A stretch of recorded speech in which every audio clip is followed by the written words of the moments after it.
Imagine getting away with 3 tons of solid gold. Sounds like the perfect crime, right? Well, for a gang of 6 armed robbers in 1983, it was supposed to be. They pulled off what was then the largest gold heist in British history. But they didn't know one thing.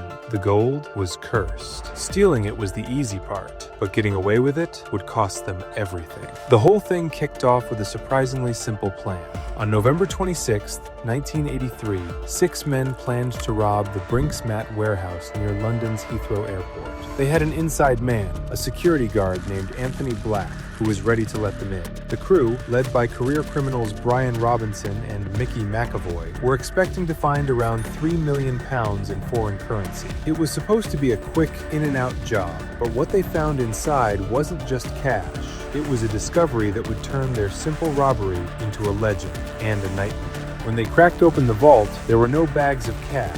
Instead, they were met with a glittering wall of 6,800 gold bars, 3 metric tons of pure bullion, just sitting there, waiting to be shipped to Hong Kong. Their initial plan was instantly obsolete. They'd stumbled upon a jackpot worth £26 million, which is the equivalent of over £100 million today. This wasn't just a heist anymore, it was the score of a lifetime. But as they struggled to load the gold into their van, a heavy realization began to sink in, even heavier than the gold itself. How on earth do you make 3 tons of gold disappear? So, the gang had a very big, very shiny problem. You can't just walk into a shop and spend a bar of gold. They had 3 tons of traceable bullion and were desperate to turn it into untraceable cash. This is where things start to get dark. They brought in a specialist, a man named Kenneth Noy, to help them launder the gold. In what was essentially a garden shed, Noy fired up a furnace and started melting down the bullion, mixing it with copper coins to change its purity and disguise where it came from. That laundered gold was then slowly sold back into the legitimate market. In fact, it's widely claimed that if you bought gold jewelry in the UK after 1983, you might be wearing a piece of the Brink's mat fortune. But melting down that much gold isn't exactly a quiet business. It attracted attention, not just from the police, but from a far more dangerous crowd. Greed and paranoia started to poison everyone involved, and soon the bodies started dropping.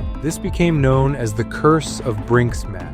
Over the next few years, a wave of brutal murders tore through the underworld, all tied back to the stolen gold. Associates who helped launder the money, like Charlie Wilson, were shot dead. Jeweler Solly Nahom, who fenced some of the gold, was gunned down on his doorstep. In total, the curse is said to have claimed over 20 lives. The perfect crime had turned into an absolute bloodbath. Slowly but surely, the law started catching up. Ringleaders Mickey McAvoy and Brian Robinson were arrested, and each sentenced to 25 years in prison. Their inside man, security guard Anthony Black, got a 6-year sentence. Kenneth Noy, the man with the furnace, was also convicted for his role in handling the gold. But the other robbers were never identified. And the gold? To this day, the vast majority of it has never been recovered. While some was certainly laundered back into the system, much of the fortune simply vanished, its whereabouts remaining one of the greatest mysteries in criminal history. The Brink's mat heist was more than a robbery, it was a cautionary tale. The 6 men who walked into that warehouse seeking a fortune unleashed a decade of violence and death that consumed nearly everyone it touched. They pulled off one of the most audacious heists in British history, but in the end, the gold itself proved to be far more dangerous than any police officer. It promised them everything, and in return, it left behind a bloody legacy and a legendary mystery that's still unsolved today.